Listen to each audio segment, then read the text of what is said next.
Your average company or your average full-time employment is probably going to look a heck of a lot different in a couple of years versus what it looks like today. And as you can probably guess, because you're listening to the Everyday AI podcast, it's because of AI.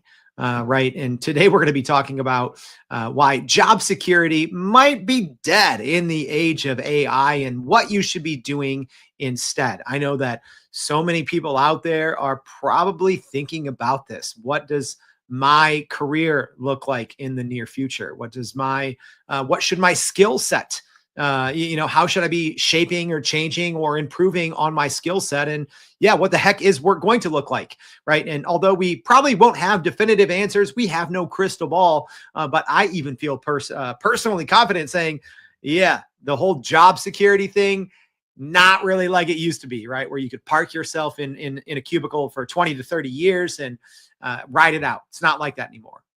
Luckily, you don't have to hear me rant about it all day. We have a great guest. So I'm excited for today's show, but welcome to Everyday AI. If you're new here, this is your daily live stream podcast and free daily newsletter, helping us all not just keep up with AI, but how we can use it to get ahead, grow our companies and our careers. If that sounds like what you're trying to do, if you're trying to be the smartest person in AI at your company, this is your home. It starts here on the podcast, the live stream, where you can learn, but it actually continues on our website where you can leverage what you've learned. And that is in our free daily newsletter that you can sign up for on youreverydayai.com. We're going to be recapping the best insights from today's conversation, as well as keeping you up to date with everything else happening in the world of AI. All right, so enough chit chat. This is actually a pre-recorded one that we're debuting live. So if you're looking for the daily AI news, that's going to be in the newsletter. But I'm excited for today's guest. So please help me welcome to the show as we bring here on the live stream here, Dr. Joan Palmiter, Bajorek. Joan, thank you so much for joining the Everyday AI show. Delighted to be here. Hey, Jordan. All right. So tell us a little bit, what is Clarity AI? So you're the CEO of Clarity AI, and you also have a book. Tell us a little bit about your background in AI. Absolutely. Well, I've been a data and AI builder for the last decade now. And as the CEO of Clarity AI, which is the group I founded, we build custom AI and data solutions for scaling SMB, agriculture, manufacturing. I get to do tons of cool projects, but working on the back ends of things and scaling with companies to build them AI automations and data lakes and digital twins and fun things like that. And I have a new book out. It's my first book, actually, Your AI Roadmap, which is more of a B2C book talking about, or people in my DMs are constantly like, how did you do it? Like, what's going on there? And so talking about modern careers and money stuff, as I'm an AI influencer, helping people just a few steps behind me, things I wish I'd known 2 years ago that could have made my life so much, much easier. So Your AI Roadmap is both my book and my podcast, not as cool as this podcast, but out there as well. So speaking of your story, so you even have some personal experience in today's episode of job security in AI. Tell everyone a little bit of what that was like for you, going through some kind of AI layoffs. Oh, yeah. Well, here in Seattle, it's more and more common. But just, as the listener, this might be shocking, I've been in not one, but 2 large-scale AI layoffs. And the first time I took it so personally, but then you zoom out a little bit and you're like, 30% of the company let go in a day. Is that really personal? Experience is painful. And Harvard Business Review says that 50% of US adults are experiencing layoff anxiety, which I don't know if people are listening might feel that anxiety, but here in Seattle, that could be 80%. Like the daily layoff announcements from Meta and Starbucks and Intel. Anyway, it's a lot. So a lot of the things I talk about with general audience people is like, how do we take care of ourselves and our careers and our money? Like, what kind of agency to take action? Just being in an anxious place is not going to do you much. So what actions can we take? Yeah. And serendipitous, maybe, right? Like this is all like so many things are happening at the same time, probably in a bad way, right?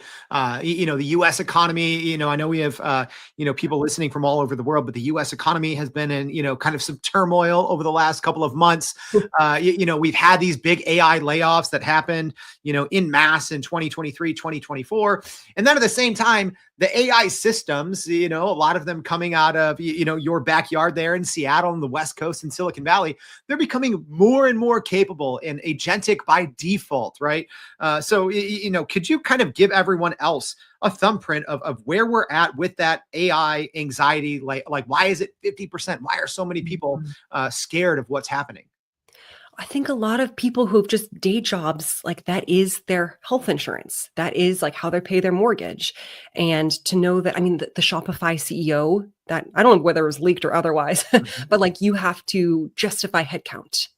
Like, why are we not using AI versus a human?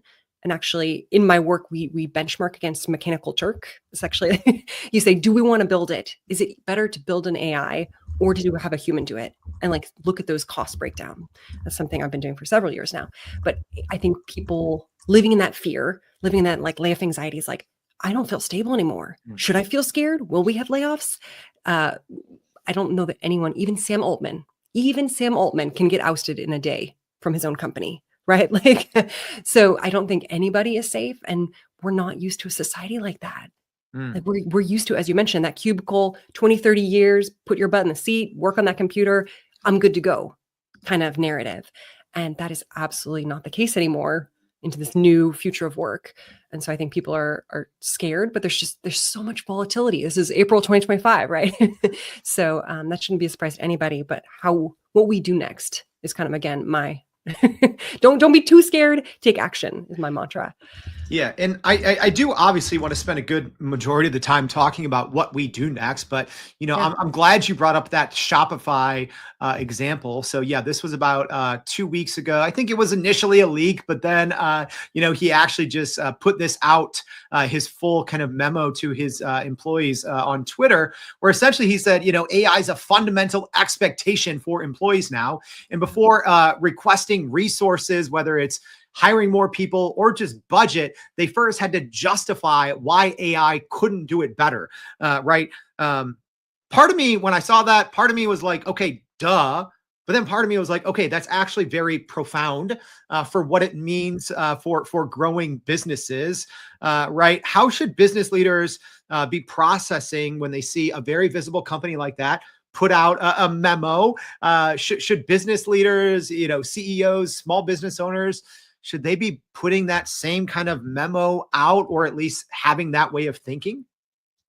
I would hope so. I think it's really helpful. And my gut reaction was like, wow, that's hardcore. And then I was like, honestly, if you want to be a company that's around in 5, 10 years, these are the questions I recommend you ask. Or even like, as you mentioned, leadership, right? Like as a management, are we future proofing ourselves as a team to think about how we are helpful to the overall company budget? Like, I think this is, it really makes sense for future-proofed companies. And I certainly speak to them daily about like, how are you going to make it in the next few decades? What is your value add? What is your moat that makes you uniquely helpful as a human using AI? Like, it's an additive. Anyway, I think that goes back to the fear mongering, but ask the question. Yeah. Yeah, and for so many adults, and I'm sure it's worldwide, not just here in the U.S., but going back to that stat where 50% here are kind of experiencing this layoff anxiety. I know a lot of people just kind of twiddle their thumbs and see all the new capabilities that AI systems have and hope it doesn't hit home, right? What should people be doing? Well, in a company, if you want to stay at your company, I recommend you upskill in whatever tools are in your sector. So if you're in the finance sector, what cool tools are there available for you to upskill in? Raise your hand, those work groups that are prototyping. It's wild to me, like 92% of the Fortune 500 are already prototyping with OpenAI's tools. Mhm. Whether they're successful or not remains to be seen. But like you prototyping yourself as an individual within your company, like work to future-proof yourself, get excited, try to be curious. And I would say also document the ROI. Is there an ROI? Will compute cost be so high that it actually doesn't have an ROI? Like, I think just being thoughtful about that budget piece or the fiscals, watching those fiscals is something I'd recommend also. Hmm. So I'm guessing most people, listening to the show have a rather proactive approach to AI. Probably looking at it with a little bit more optimism than pessimism, or at least hopefully, right? You would assume people listening, but maybe for if they're directing teams that maybe don't have as positive of a view as AI, right? And this is something, when we consult with companies or, speak at companies, this is something we hear all the time is, kind of like what you were saying there. Employees don't always want to be using and building these AI solutions because it's kind of like, whoa, I'm replacing myself, right? And replacing my skill set. How should companies and employees be meeting that head on? Because it's an extremely sticky situation. Oh gosh, I've seen the carrot, I've seen the stick on this one. I mean, on a basic level, I recommend just like upskilling trainings, like the Samsung data breach where people put source code into an LLM externally. Did they have a training to say, like, just because it doesn't look like an email, like, how are you helping your internal employees, even the one that's dragging their feet, who doesn't want to learn, make them like that upskilling in data and AI literacy that everyone needs? It's kind of like putting a computer in the workplace. Like, everyone needs to start working on the computer. Same here. Everyone needs to build that acumen, that skill set. So that's it. You're asking me about a human psychology question. I don't know that I'm qualified to answer, but that's how I'd start. So, even when it comes to training, it seems black and white, right? At least to me. But some stuff I hear from companies, even some of the largest companies in the world, I scratch my head because I'm like, okay, training shouldn't be that hard, but it seems for whatever reason to be this elusive thing that companies just can't nail down. Right? We've been saying train your employees, upskill, reskill, skill share, cross skill, right? Like skill anything, but it's not happening. Why do you think that, here we are, 2.5 years into ChatGPT, 5+ years into generative AI, yet skilling and AI literacy is this like never ending problem for companies? Oh gosh, if I could answer that question. I mean, I've talked to family members who are like, is this just like NFTs? Can I just wait for this to go away? And I'm like, unfortunately, not this one. And I think that also comes from leadership that is like, this scares me, or I have an aunt, I'd rather retire than upskill. Was a phrase used at a family party. So, I really think it's between the ears, but you're right. It's not rocket science. These trainings were not, 1 to 10. Can we just start with the fundamentals, the basics? I don't expect everyone to be an R&D AI engineer tomorrow. It's not reasonable nor fiscally responsible, but like the basic steps. As people listening to this, hopefully you're doing that upskilling for yourself, regardless of what company you work at today or tomorrow. Mm. Speaking of companies of tomorrow, I kind of started with a little monologue there on, it's going to look a little different. What do you see full-time employment? Is it changing? Are we still going to have traditional full-time jobs in 5 to 10 years, or, the majority of, US adults? Is that how it's going to work? How might this shake out? Ooh, I mean, here in Seattle, investors love seeing the small teams that bring in huge amount of revenue. That's a very software mind. It's I think the SaaS life. I don't see full-time, long-term employment as the thing anymore. I see more of a project-based, freelance. Like, the more we can gigify, people don't want to pay for headcount, overhead, and health insurance if they don't have to on the leadership.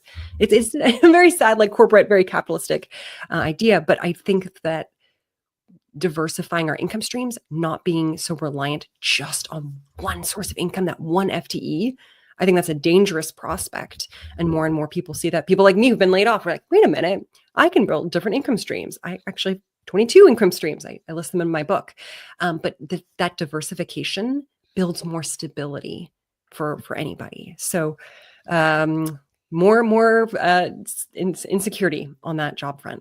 Mm. And yeah, it's a great point. It's actually, if you haven't listened, I think that was episode 446 on our 2025 AI predictions and roadmap series that we talked about that one in depth. So if kind of the gig economy for the everyday average American worker, if you're like, wait, what's that mean? Make sure to go check that out.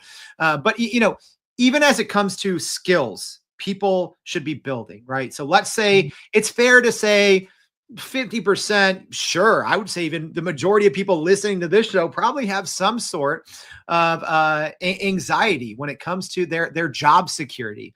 What should they actually be doing, right? Because we can talk about upskilling, reskilling all day. What should they be learning? What should they be spending their time on? Maybe while they still have a full-time job, right? What are those skill sets they should be sharpening? Yeah, well, this is, I think, going to be a little weird one. People might not assume this, but looking into the data, having lived it, your personal brand and your networking. When I looked at this has worked for me, but also the research, LinkedIn, after first layoffs, big layoffs in 2020 for COVID layoffs, 70% of people landed in their next job based on an introduction. 70%. It wasn't spamming your CV to 400 boxes. It was who you know. Oh, Tim knows this thing. Lisa knows this thing. Like 70%. It's a human-based game. I could talk, there's more data to that point if you want to dive into that. But the point being, it's who you know. So going to that networking event in your industry, or if you want to upskill, pivot, you're like, hey, I really want to triple down in AI and pharma. Great. Go to those events, talk to people, follow up, your LinkedIn and like who you are on these platforms.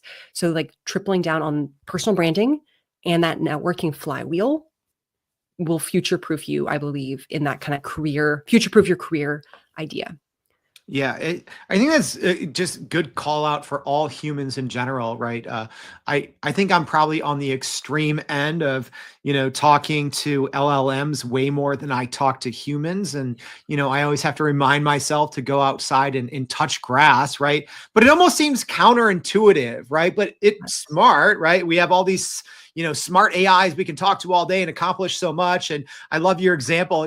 People are using all these, AI tools to apply for 80,000 jobs in 10 minutes. It's like, no, go shake some hands, right? Can you talk to that point a little bit more? Is that kind of one of those things where, hey, when everyone else is zigging, maybe you should zag? Well, I think people love like the skills, like hiding behind the things and just doing the skills. But the person who's actually going to get you the job is a human, most likely. And so, I mean, an example I'll give is like the flywheel. If you build up this personal brand, you build up your skill set. I got an amazing message recently from someone I met for 30 minutes years ago who remembered me and DM'd me and was like, I found you again on LinkedIn. There's this huge opportunity. I want to connect you with this person. It's a win-win. I see you still do this work. Huge $ opportunity in my DMs just from having a personal brand up, continuing to talk about the stuff I do, like that network from years ago. Or like, anyway, it paid dividends. Very cool project. But like the ability for you to know the human, I wouldn't have known that project existed, let alone applied for it. Right. And the things that aren't ever listed on job postings. So you can, if you'd like to supplement and still spam your CV, but it's really, how are you going to be in the top starred CVs, the recommended list? That's getting a referral from someone who works at that company that they vouch for you and they say, yeah, Jordan's amazing. You got to talk to him. Right. I mean, I'll even like yesterday in my DMs, a CEO is hiring for a very nice job, pays $600,000 to $800,000. Only warm intros is how the people interview for that job. So she was like, I need someone in this and this with this category. And I was like, I know 3 people. I'll send them your way. So it's a very relationship. Isn't it weird though? We work in AI and I'm like tripling down on recommending human stuff, but it's true. I think it's smart, right? It's when, the freeway's congested, but, no one's on the train, maybe it's like take the train, right? To stand out, which sounds counterintuitive, right? Everything that people did in the, 60s, 70s, until the internet started to take over. It's like, yeah, go meet people, shake hands. It's about who you know and what you know sometimes. One other thing I wanted to ask you about a little bit is, having like an emergency plan, right? Like a layoff plan. What does that mean? And why should, maybe professionals that are very happily employed right now and see things going, swimmingly, why do they need to be prepared for, that AI layoff? Yeah. Well, don't we always think it's never going to be us? The sideswipe, the jab. Most Americans don't have an emergency fund. Emergency fund is traditionally 3 to 6 months of living expenses off and on like a high yield savings account, boring on the side, stable monies. Most people don't have that. Most people, even people who are making wild amounts of money, sadly are living paycheck to paycheck sometimes. It blows my mind. And then I've talked to my friends. I'm like, anyway, I talked in my book about my friend who makes 1.3 million a year, and she does not have financial stability. It like blows my mind. Anyway, I didn't ask her further personal questions, but I recommend to anybody to sleep well at night. Even if you think you're like trajectory, I'm going to get the next promotion, bonus, I see it all for myself. Making sure, especially in this volatile climate, you may not have a choice. Like, as I mentioned, 30% of the company might get let go in a day. If things change for you and your company, you may not have the opportunity. So taking care of that financial house, building your acumen in financial literacy, boring, basic stuff that'll help you build wealth. And then that personal branding and that networking, those are like the 3 things. If you're like figuring out your plan, if you're like, oh, or maybe the person listening is like, actually, I am worried. There's a layoff rumored. Like it could be me. Emergency fund, personal brand, network are the 3 things I'd spend all my time making sure I had. So, and just expansion. I think people get so nervous and scared and they're like, oh, I can, trim my budget, blah, blah, blah. I'm like, why don't you just sell something and make more? Do you know what I mean? Like making that first extra dollar, I think is like one of the most exciting things. You're like, wait a minute, I could make a lot more. Like the upside is a huge potential up. So I think hopefully the person listening is not like, oh, she's telling me to like be scared and like set aside this money. I'm saying like have that robust stability and make more. Yeah. I think it's extremely important. It's something I've never been shy about this, right? We're 510 plus episodes in. I started this thing out day 1, episode 1, saying AI is going to take more jobs than it creates. And, the future of work, it is your college educated people, like probably so many of us listening. You're going to have multiple side hustles. You're going to have multiple companies, multiple careers. That's the reality, right? If you follow the math, follow the studies, there's no other way it shakes out, I think. But let's still stay inside the friendly confines of the U.S. cubicles. Let's talk about teams. How might teams change, right? I'm not going to, hold you to it in a year, right? But how might those even positions or types of jobs change because of AI? Yeah. Well, I think as you mentioned, I agree with you completely. The size of teams and just how many jobs are left in a 3 to 5 year period, way smaller team size, especially development. I mean, software engineering jobs are already disappearing, but also like what skill sets you need in those jobs. Like I've interviewed some developers who didn't know yet how to debug generated code. Debugging generative code is different from debugging someone else's human code. Maybe that should be obvious, but it was not for people I was interviewing. So having your skill set match what's going on in the future using these tools. So we need fewer entry level people usually. So I think there's a bifurcation of super senior, a CTO who will always review things before it gets deployed or check bugs. Like, anyway, I have a fantastic CTO. She's not worried about her job. But more that like mid-level, I think, is being separated out of, do we need these mid-level folks? Whereas I think some grunt workers on that entry level are still needed in some points, but just like size of teams and skill sets would be shifting.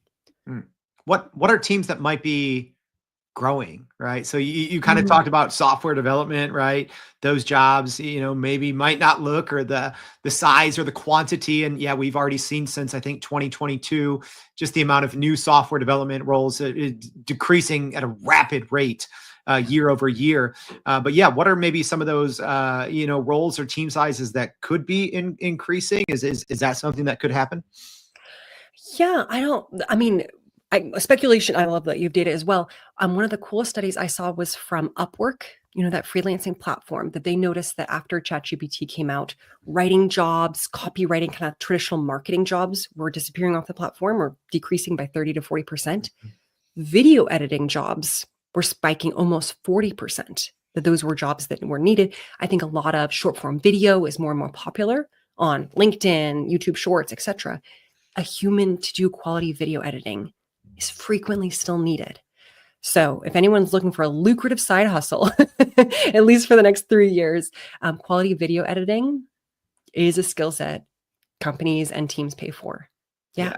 It's funny. It's something, I used to do a lot of that like 15 years ago, and I'm like, man, like I've done my time in that. I'll let someone more ambitious take that one on.